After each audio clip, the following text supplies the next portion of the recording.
My name is James L.S. Collins, retired President and Chief Operating Officer at Chick-fil-A. I got in from the very beginning, and when I went to work for Truett, this is what he told me. He said, Jimmy, I want you to help me open restaurants and see that they stay open. That was his instruction to me. Do you realize what a difficult task he gave me? Stay open? One of the highest failures of any type business in the country is restaurants, especially, individually, privately owned restaurants. That meant we got to make sure every deal that we make is a good deal. We got to be sure every location's in the right place. We got to be sure we buy the right kind of equipment and we get good stuff. We got to be sure that every person that we choose to be a franchisee to operate these stores can do it and will do a good job. Truett gave me his unwavering support. He trusted me to do things that he didn't have a clue as to whether or not I knew how to do them, but he knew that I would figure it out and I would do whatever it took to make it work, no matter what it took to do it. One of the largest mall developers at the time was the Rouse Company. We wanted to be in Rouse Company malls. We especially wanted to be in the new mall that was being built in Atlanta, which was Perimeter Mall. The Perimeter Mall was going to be the premier closed mall in Atlanta. In order to get that store, I made many trips to their headquarters. I went so many times to visit them that the receptionist up there began to call me Chicken Little. And she would call up to the real estate area and they'd say, Chicken Little is here again. So we kept working on it, but because, at the time I was working on this, we only had 7 stores.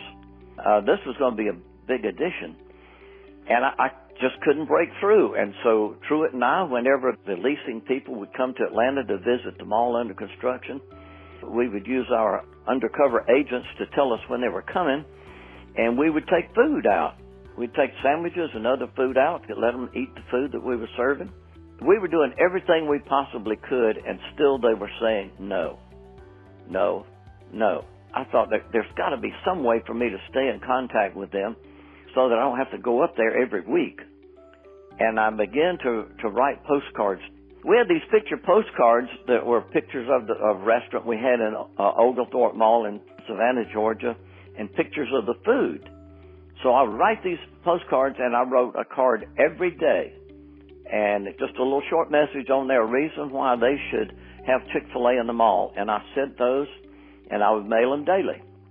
And I don't remember exactly how many I sent, but I know I sent over a month's worth, over 30. And finally one day, a real estate agent called me from there, and he said, cut off the postcards. We're going to make a deal. What I found over time is I'm by nature a critic, but I realized there are a lot of things you can't accomplish as a critic. My future in this organization, to do the job that Truett's hired me to do, requires that I have the goodwill of these people in it. If I keep going like this, I'm not going to have that goodwill. And I decided that I'm going to change from a critic to an encourager. So I changed my whole approach to the business and the people in it. And I looked not for the things that were going wrong. And I can't help it. I see them. I walk in the room, I see all the flaws that are there. But I determined I'm going to look for the things they're doing right, especially the things they're doing perfectly, and I'm going to make a big deal of it, and I'm going to be an encourager to these people. And that changed my whole outlook on my career and the people I worked with and their receptivity to what I was doing. When I'm talking about encouragement, I'm not talking about an attaboy pat on the back and say, boy, you guys are doing good today. What does that mean? You go in a restaurant and you tell them, boy, you all are doing a good job today. What goes through their mind? What's different than what we did yesterday? Why was yesterday not a good day? So you've got to be specific. You've got to be detailed. You've got to be sincere and truthful. So I look for opportunities to encourage people based on what they actually did.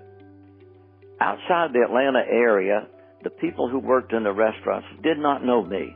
They knew Truett, but he was the figurehead. I was always in Truett's shadow. So I could go out into any Chick-fil-A restaurant outside the Atlanta area, walk in, the employees wouldn't know who I was. I was just another customer.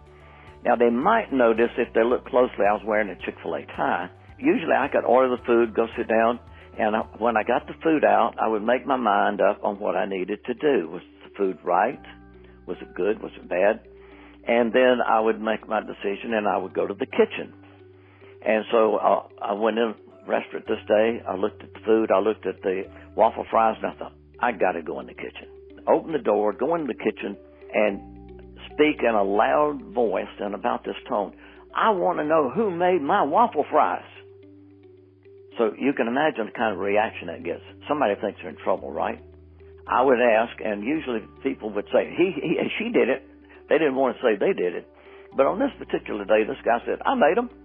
So I would get everybody around and I would say, I want y'all to see what he did to my waffle fries. Still in that tone of voice.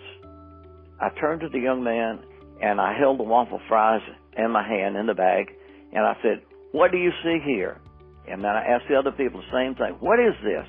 And they said, well, it's just waffle fries. I said, no, this is a full bag of waffle fries. That's the way the customers like them. When you fill the bag up, they feel like they got their money's worth. And then I got them to come over. I said, come over here. All of y'all, put your hands on these things. Touch these. I said, well, they're warm. Yeah, that's the way the customers like them. They would like warm waffle fries. And then I picked one up, and I took a bite out of it and made a lot of noise. Oh, man. Just enough salt. Perfectly crisp on the outside and nice and moist and warm on the inside. And then turned to the young man that made it and said, you keep making waffle fries like this, and the customers will not be able to wait to get back in here and get some more. Now I ask you this question. Do you think when I left there, they knew how to make perfect waffle fries, and they knew the guy in the store that could make perfect waffle fries? There's a special element in every person, and we need to know what those special elements are and appreciate them. The people that work with me, I spent a lot of time with them when they first came on board, and we didn't have much turnover because our people stuck with us. When they first came on board, I spent a tremendous amount of time with them. I wanted to get to know them. I wanted to get to know how they thought, how they acted, and what they could do, what they couldn't do. And then I turned them loose. I didn't stay on top of them. I didn't demand reports. I just trusted them to do what they knew how to do, in many cases, better than I did. When you have trustworthy people, it creates tremendous loyalty. When we began to expand Chick-fil-A, we had franchisees that said, we need to run TV ads and all that sort of thing. Advertising is a lazy man's way to build the business. Get out in the community. Spend time with your customers. Do things for your customers. In the early days, I'd go to visit a store and I would sit down with the operator and say, how many people have you invited to come eat with you today? And they usually would not know. I said, we're going to go find 40 people that have not eaten here today, and we're going to invite them to come in and get a free sandwich. We would take a Be Our Guest card with us, and we would go find 40 people in the community, and we would give out those cards till we got to 40. And I told them, you do 40 of these a day, and you sit down and count up how many new customers you'll have in the store by the end of the year. You know, all this is one person at a time. People have to think about what they do. If people can't think of your store, they can't remember what it tastes like because they never tasted it, they're not likely to come there. So you got to get it top of mind with people so that whenever they say, I'm hungry, what would I like to eat for lunch today? That the first thing that pops up is, Chick-fil-A. And these things, they're not complicated. That's the thing that is so amazing. The things that are important, the things that we can all do are not complicated.